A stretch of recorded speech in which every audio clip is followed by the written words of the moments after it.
He is already climbing when the fog rolls in.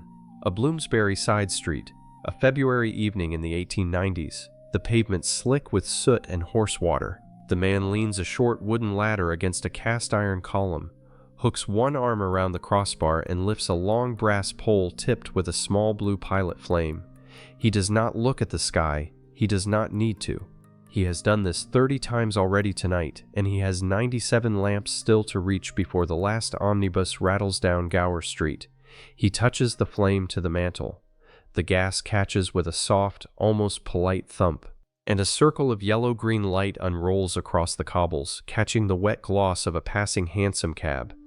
The corner of a newspaper stand, the face of a child watching him from a doorway as if he were a wizard in a working man's coat.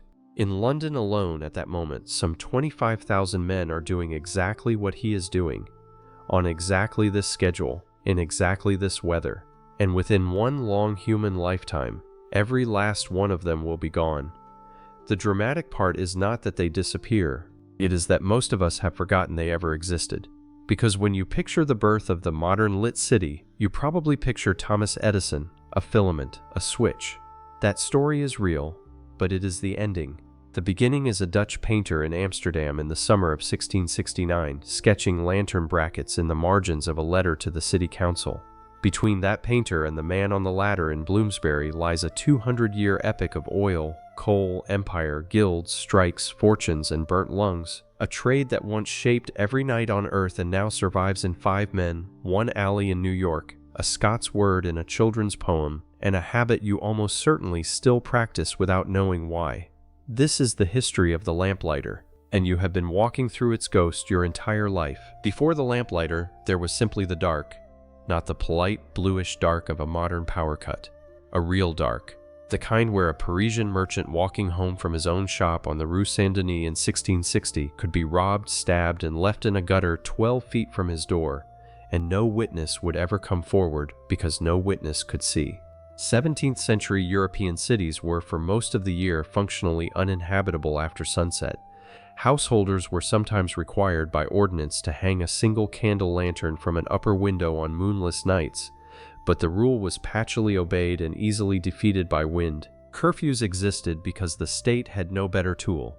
If you wanted the city to be safe, you sent everyone inside and locked the gates.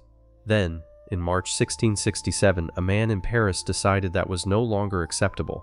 His name was Gabriel Nicolas de la Reynie, and Louis XIV, the Sun King himself, a monarch who took light as his personal emblem, had just appointed him the first Lieutenant General of Police of Paris. La Reynie inherited a capital where roughly 500,000 people lived crushed inside medieval walls, where corpses were found in the streets so often the office of the mortuary kept a standing crew, and where the phrase "to see one's way home" was a literal, expensive luxury reserved for those who could pay a link boy, a child hired to walk ahead with a burning torch. His solution was almost absurdly simple, and it changed the shape of every city that followed.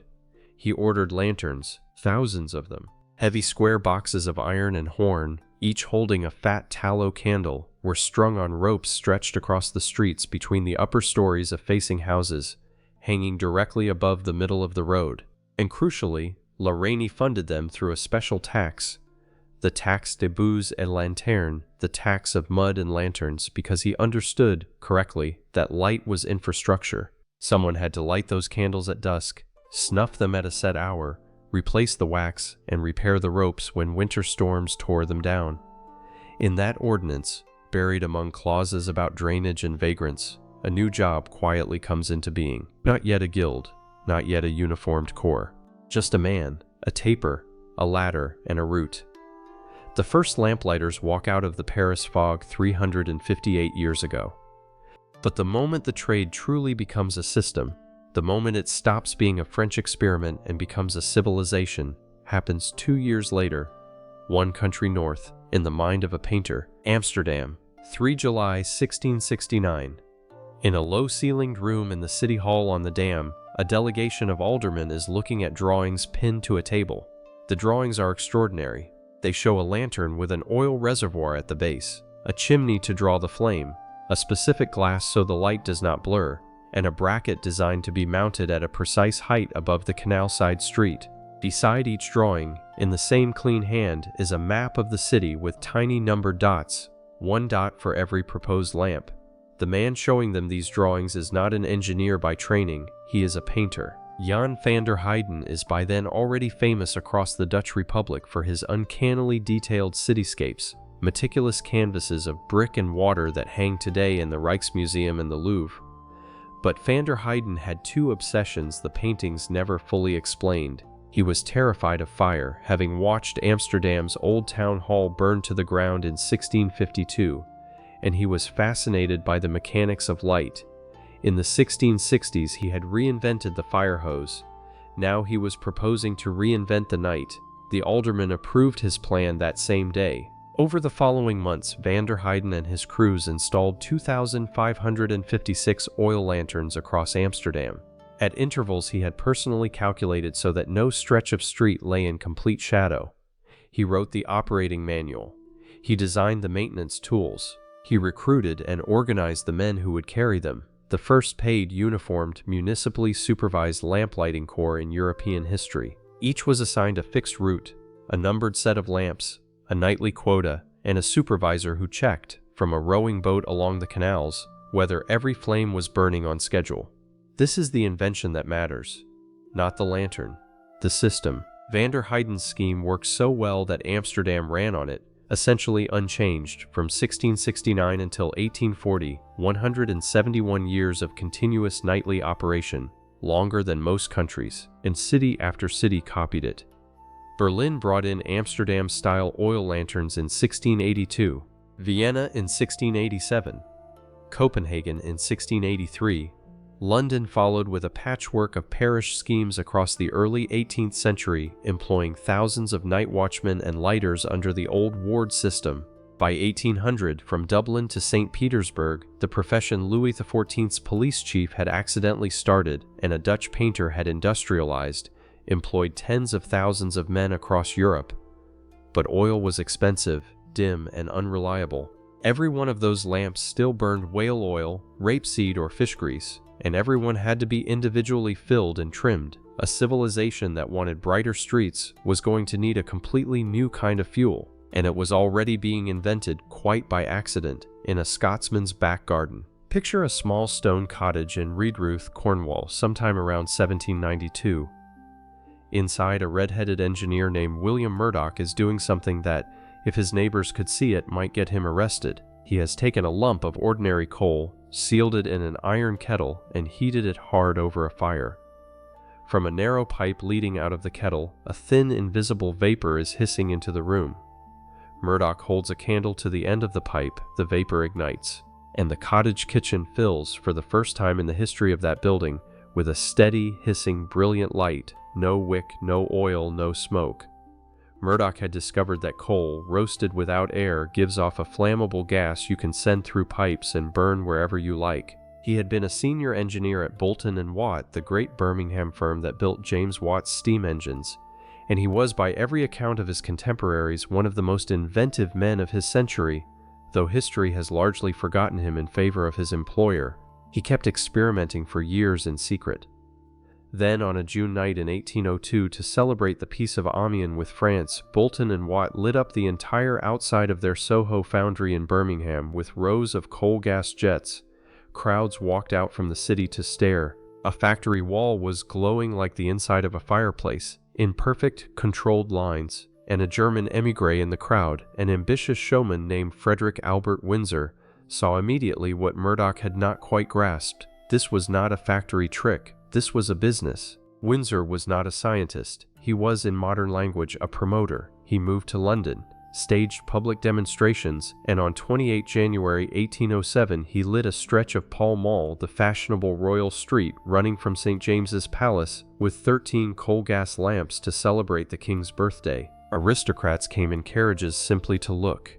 It was, by every witness account, unlike anything London had ever seen. A clean, whitish light, standing in a row, without a man beside each flame. Within 6 years, on 1 April 1814, the parish of St. Margaret's, Westminster, would become the first place on earth with permanent public gas street lighting along the streets around the Abbey and the new Houses of Parliament. the lamplighter's job did not disappear, it transformed. The oil and tallow trimmer of the 18th century became the gas fitter of the 19th, still climbing his ladder at dusk, still touching a flame to a mantle at the top of a pole, but now serving a lamp fed by miles of iron pipe beneath the city, which meant, almost overnight, that every city that wanted to be modern needed hundreds, soon thousands, of these men. By 1860, if you had stood on Waterloo Bridge at sunset and looked out across London, you would have watched something extraordinary happen without a single announcement. In roughly 40 minutes, moving from the eastern parishes towards the west, 10,000 small yellow points would ignite one by one along the streets of the greatest city on earth. Someone was lighting each of them, by hand. There is no exact census of the trade, but the best contemporary estimates put the number of full-time lamplighters working in London alone, at the height of Victorian gas, at close to 25,000 men. Each one walked a fixed round, twice a day, in every weather. In the evening he lit. Before dawn he returned to extinguish. In between, if a mantle blew out or a valve stuck, he was expected to notice on his next round and fix it. His tools were painfully simple. A long light pole, sometimes called a lighting up stick, 10 to 14 feet long, with a small brass pilot flame at the top and a hook to open and close the gas cock. A short ladder for the taller standards, a satchel with spare mantles, wick trimmers, and a matchbox. His uniform was often nothing more than a heavy oilskin coat and a peaked cap. And every English-speaking city grew its own version of him. Edinburgh's lamplighters worked routes up and down the tenement stairs of the Royal Mile. Dublin's men lit the Georgian squares. In the United States, Baltimore had already turned its downtown gas in 1817, followed by Boston in 1828 and New York in 1825, and each of those cities was patrolled at dusk by its own patient regiment of men on ladders. The trade even bred its own dialect. In Scotland, everyone called the lamplighter by a pet name, Leary, a word that seems to trace back through Scots street slang and did not exist in standard English, which is where a small, sickly boy in Edinburgh comes in. In the 1850s, a child named Robert Louis Stevenson lay in bed at 17 Harriet Row, watching the same man light the same street lamp under his window every winter dusk. Years later, in his 1885 collection, A Child's Garden of Verses, Stevenson wrote a poem to that man. He called it The Lamplighter, and he called the man Leary, for we are very lucky with a lamp before the door, and Leary stops to light it as he lights so many more. Millions of children across the English-speaking world learned that poem by heart, and that, more than any government report, is why our great-grandmothers remembered the lamplighter as a warm, almost magical figure. But behind the poem, behind the polite yellow glow on Harriet Row, a very different story was being written. Because by the time Stevenson published those verses, the trade the Leary belonged to had already become one of the largest, richest, and most quietly ruthless industries in the British Empire. Some inventions make a fortune. A few invent the fortune itself. In April 1812, Parliament granted a royal charter to a new business promoted by Frederick Windsor, the same showman who had lit Pall Mall 5 years earlier. The charter created the Gas Light and Coke Company, and its wording is one of the quietly astonishing documents of the industrial age. In effect, it gave a single private firm the right to dig up the public streets of London, lay iron pipes under them at its own expense, sell the resulting light to whoever paid for it, and sell the leftover coke, the burned-out coal, as fuel to the ironmasters and steelworks of the Midlands. It was one of the first modern utility monopolies ever created anywhere in the world. Everything you now think of when you think of a utility bill, the meter, the fixed tariff, the mains, the shareholder, begins here. The company's first gasworks rose at Great Peter Street in Westminster, a black brick complex of retort houses, gas holders, and coal yards that would grow, over the next decade, into a small industrial city inside a city. On the evening of 1 April 1814, its engineers turned the valves, and along the streets around Westminster Abbey, the first permanent public gas lamps in Britain came on together, in a row, all fed from one central plant. That is when lamplighting stopped being a craft and became infrastructure, because a permanent gas main is not a candle. A candle serves you, a gas main owns you. Once a city's streets were plumbed for coal gas, no household, no shop, no theater, no railway station, no hospital could hold out for long.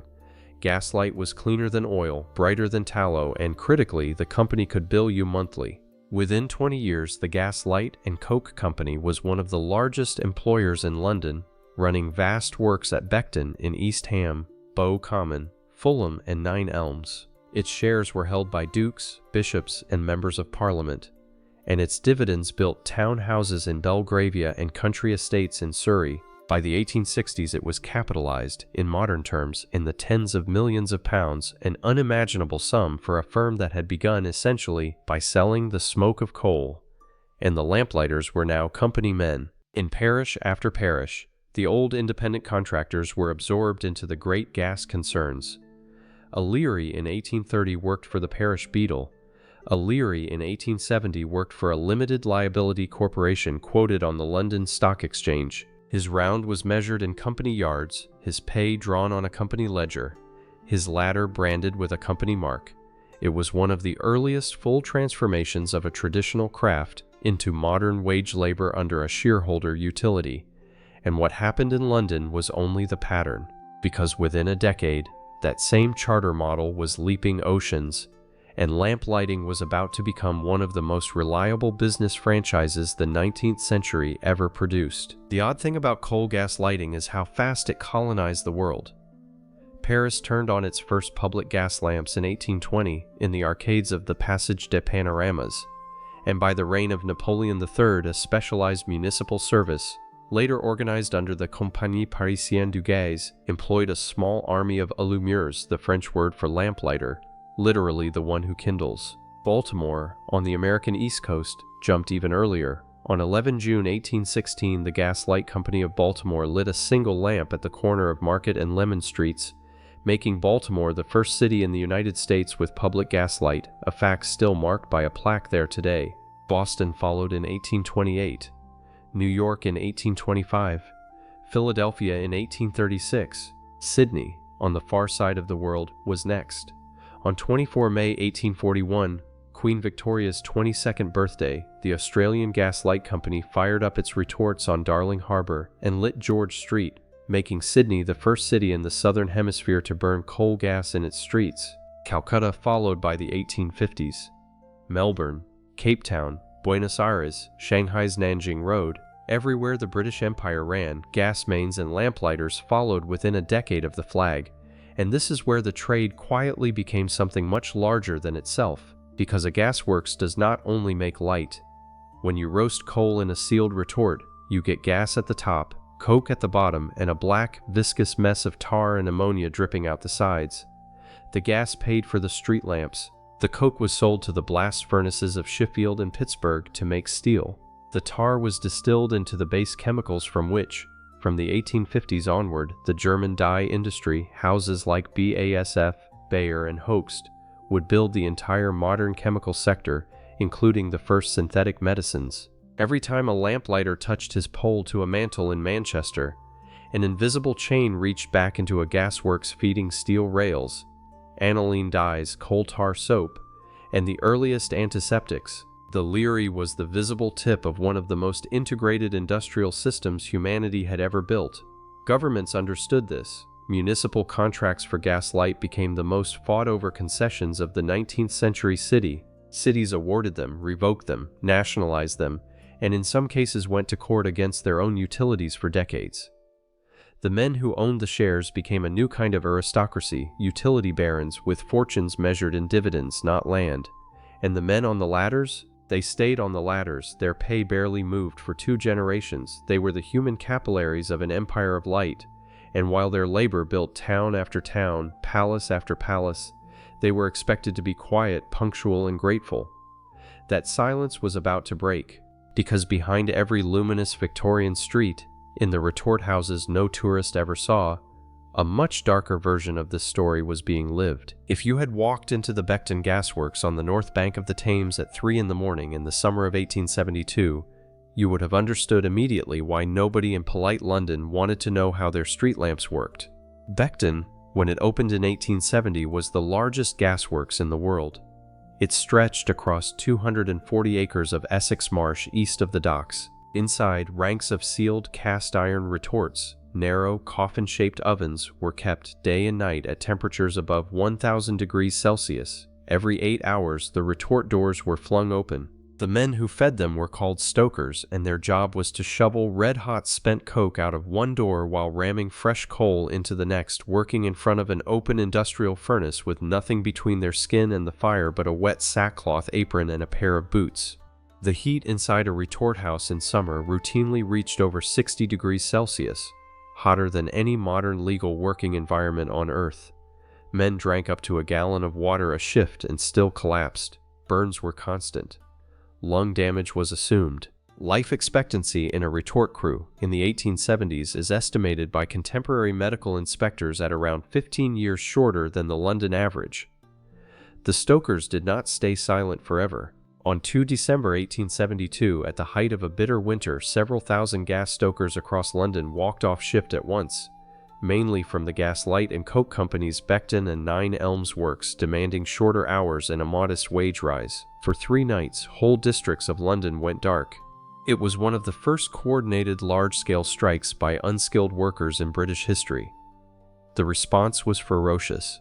5 of the strike leaders were arrested, tried at the Old Bailey, and in December 1872 sentenced to 12 months hard labor, not for striking but under an old conspiracy law from 1825 that made it a crime for workers to combine to raise their wages. The verdict caused a national scandal. Karl Marx himself referenced the case in the German press. It contributed directly to the passing of the Conspiracy and Protection of Property Act 3 years later, in 1875, one of the founding legal victories of the British trade union movement. Most people who admire a Victorian gas lamp today have never heard of the Beckton stokers. Which is exactly the point. The soft, yellow, romantic light that Stevenson's Leary ignited on Harriet Row was fed by an iron pipe. That pipe ran, eventually, back to a shed on a marsh where men worked 12-hour shifts in front of a furnace and died young so that fashionable districts could stroll home safely at midnight. The lamp was beautiful. The system feeding it was not. And the lamplighter himself, quiet man that he was about to find that his own share of that system was harder than the poems ever admitted. In the parish records of Glasgow for 1868, there is a coroner's entry that reads, in effect, cause of death, fall from ladder while lighting public lamp, Argyle Street. No witnesses, wife and 4 children survive. It is not an unusual entry. Similar lines appear over and over in 19th century parish books from Manchester to Boston, because the Leary's job, the one Stevenson made sound magical, was, on the ground, a piece of hard, cold, dangerous outdoor labor. A working London lamplighter in the 1860s was expected to light between 200 and 300 lamps in a single evening round, and to extinguish the same number before dawn. He was paid on average about 1 shilling per round, or roughly 2 shillings a day for the double round, the equivalent of the lowest paid dock labor. He worked 7 evenings a week, in fog, sleet, and the coal smoke pea soupers that could reduce visibility to arm's length. He climbed a wet ladder against a cast iron pole hundreds of times a night. If he slipped, there was no compensation scheme. If he was ill, there was no sick pay. Gas leaks were the other quiet killer. A cracked pipe under a street would seep coal gas, which in the 19th century contained high concentrations of carbon monoxide, into a lamp column. A Leary leaning close, taper in hand, could be overcome and dead on the pavement in minutes, or blown backwards off his ladder by an ignition. It happened often enough to be a recognized occupational hazard, listed in company safety manuals from the 1880s onward. And the men knew it. In the spring of 1872, the same year as the Beckton stokers' strike, the lamplighters of Edinburgh walked off their routes. Their grievance was small in modern terms. They wanted their nightly wage raised by a few pence and their double shift restructured. The Edinburgh Gas Light Company refused. For several nights the new town went dark. Among the working-class boys who watched it happen, who watched their fathers and uncles argue in the pubs on the Cowgate about strike pay and blacklists, was a wiry, thoughtful Irish-Scots teenager named James Connolly. Connolly would grow up to become one of the leading socialist thinkers of the British Isles, a founder of the Irish labor movement, and in 1916 one of the executed leaders of the Easter Rising in Dublin. His biographers point to the Edinburgh Lamplighters dispute as one of the earliest political memories that shaped him, there is a strange, painful symmetry to that. A trade whose whole purpose was to bring light into public space could not itself be seen by the public that used it. Fashionable Edinburgh strolled beneath the lamps and never asked who was on the ladder. And the men on the ladders, Learys, illumers, stokers, gasfitters, were slowly building, through their exhaustion, the modern idea that even the invisible workers of a city are entitled to a wage they can live on. But even as they organized, the ground was moving under them. In America, an inventor with a patent office full of ideas was about to make the entire trade obsolete in a single decade. The date to remember is 4 September 1882. Lower Manhattan, 3 o'clock in the afternoon. In a converted warehouse at 255-257 Pearl Street near the East River, a compact, coal-fired steam engine begins turning a set of dynamos designed by Thomas Alva Edison. Cables run from the basement out into the street, down under the pavement, and into the buildings of the First District, a 1 square mile grid of banks, newspaper offices, and merchants bounded by Wall, Nassau, Spruce, and Ferry streets. At exactly the moment Edison closes the switch, some 400 incandescent bulbs come on together across 85 customer premises, including the offices of the New York Times, which the next morning reported that the new light was soft, mellow, grateful to the eye, and, the detail that mattered most, required no matches, no poles, no ladders, no man walking a route in the rain. For 213 years since van der Heyden's Amsterdam Plan of 1669, a human being had been required to physically place a flame on every public light in the world at dusk. On 4 September 1882, in a single square mile of New York, that requirement quietly ended. The rest of the world caught up faster than anyone had expected. London saw its first electric street lighting on the Victoria Embankment in December 1878 using the older arc lamp system, a hissing, blindingly bright discharge between 2 carbon rods, but it was Edison's incandescent bulb with its steady, softer, safer glow that made mass adoption practical. The Berlin district around Leipziger Strasse went electric in 1884. Milan lit up the Piazza del Duomo in 1883. Cities across the American Midwest converted through the mid-1880s.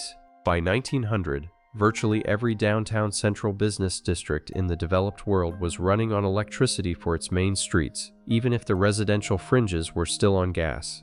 The lamplighter did not vanish overnight. What vanished was his future. From the 1880s onward, the trade contracted street by street. When a district was rewired, the gas mains were often left in place under the pavement, but the men who had walked the round every evening were reassigned, retired, or laid off. Their sons did not follow them into it. Trade schools stopped teaching lamp fitting. In the space of a single generation, roughly 1880 to 1920, an occupation that had employed hundreds of thousands of men across the world's cities became something a child would have to ask an old uncle to explain. The gas companies themselves survived. They pivoted to heating and cooking, which is why you still pay a gas bill. But the specific human figure at the heart of the industry, the man on the ladder, was engineered out of existence, quietly, meter by meter, by a New Jersey inventor most of his victims had never met. The strange thing about extinctions is how uneven they are.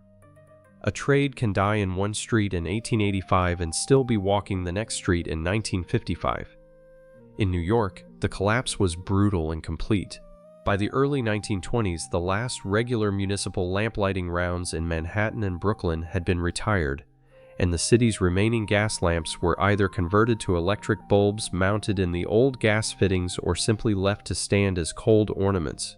Only one authentic, freestanding public gas lamppost from that era is thought to survive in situ in the city today, a modest cast-iron column in Patchen Place, a gated alley off West 10th Street in Greenwich Village, once home to the poet E. E. Cummings. Even that lamp has been running on electricity since the 1920s. The pretty gas lamps of Brooklyn Heights that tourists photograph are, for the most part, electric replicas installed for atmosphere. Paris held on longer than Manhattan. The city's allumers de réverbère walked their rounds well into the 1930s, and photographs survive of the last of them, in flat caps and long coats, lighting lamps along the Quai de Conti with pole and pilot flame as late as 1937. But by the Nazi occupation of 1940, the trade was effectively finished in France, And after the liberation, Paris's municipal lighting was rebuilt on electric standards.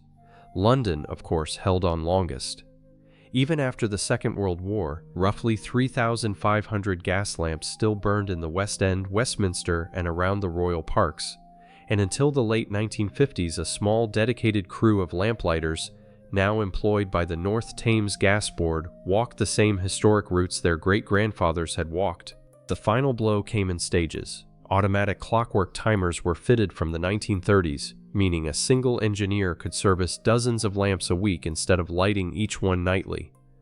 Then photoelectric cells in the 1950s and 1960s automated the on-off switch entirely. In the 1970s, British Gas, the state-owned successor to Windsor's old Gas Light and Coke Company, carried out a systematic rationalization, converting most remaining ornamental lamps to electric bulbs behind gas-effect glass. Whole batches of trained men accepted early retirement. Their skills, passed down in some families for 4 generations, went with them, and that should have been the end. In almost every history of urban lighting, that is where the story stops, a graceful fade-out somewhere between 1920 and 1970, depending on the city. But the truth, as almost always happens with vanished trades, is stranger and more alive than the tidy version, because the lamplighter did not entirely disappear. He survived. He is still out there, right now, in a few carefully chosen streets. And once you know where to look, the ghost of his trade is standing on almost every corner of your daily life. Let us pull the whole thing together. A Paris police chief in 1667, stringing candle lanterns on ropes over a plagued black street. A Dutch painter in 1669, laying out 2,556 oil lamps on a canal map from a room in the Amsterdam City Hall. A Scottish engineer in a Cornish cottage around 1792, holding a candle to a pipe and inventing a new kind of night. A German émigré on Pall Mall in 1807, lighting 13 gas lamps for the King's birthday. A royal charter in 1812. A first permanent public gas lamp in Westminster in 1814. 25,000 Learys walking London by the 1860s. A boy in Edinburgh watching one of them from a bedroom window and turning him into a poem. Stokers on a Beckton marsh going on strike in December 1872 and being jailed for it. Edinburgh Lamplighters that same year, quietly radicalizing a teenage James Connolly. Edison at Pearl Street on 4 September 1882, closing a switch and closing an era. In a slow, uneven fade over the next century in every city on Earth. All of that. Every fortune, every strike, every burn, every yellow-green flare on a wet cobblestone was once absolutely ordinary, and here is where the ghost lives. In London, right now, about 1,500 original gas lamps still burn every night. In Westminster, around Buckingham Palace, along the Mall, in Covent Garden, and inside the walls of Middle and Inner Temple. They are protected by law. If a lorry knocks one down, it must be replaced with an exact replica. And they are tended, in the year you are watching this, by a team of just 5 full-time lamplighters employed by British Gas under its current owner, Centrica. 5 men, in a city of 9 million, doing a job that once employed 25,000. In New York, one authentic gas post still stands in Patchen Place. In your own street, the ornate cast-iron lamppost you have walked past 1,000 times is, more often than you realize, an old gas standard converted to electric. The ghost of the Leary's ladder still fossilized in its curved arms. There are English families still carrying the surname Lamplighter, taken from parish rolls of the 17th century. There are Scots grandmothers who still call an old lamp a Leary, without knowing they are quoting Stevenson. And every Friday night, in Orthodox Jewish neighborhoods from Stamford Hill to Brooklyn, a helpful neighbor called a Shabbos Goy still switches off a light for observant families. A custom whose roots go straight back to the Sabbath duties of the old parish lamplighter, extinguishing the Friday evening flame for households forbidden to touch fire. That is what our man on the Bloomsbury ladder was really doing back in the fog of the 1890s. He was not just lighting a lamp, he was teaching the modern city how to stay awake after dark. And when he climbed down and walked home, he took an entire vanished world with him. If this story surprised you, please subscribe. This channel is where we bring back the forgotten trades and lost worlds hidden inside your everyday life. And in the comments, I would love to know, which part of the Lamplighter's story struck you hardest? The strike, the poem, the Shabbos custom, the 5 men still out there tonight, or, better still, tell me about a vanished trade in your own family. Someone in your line was almost certainly on a ladder like this one.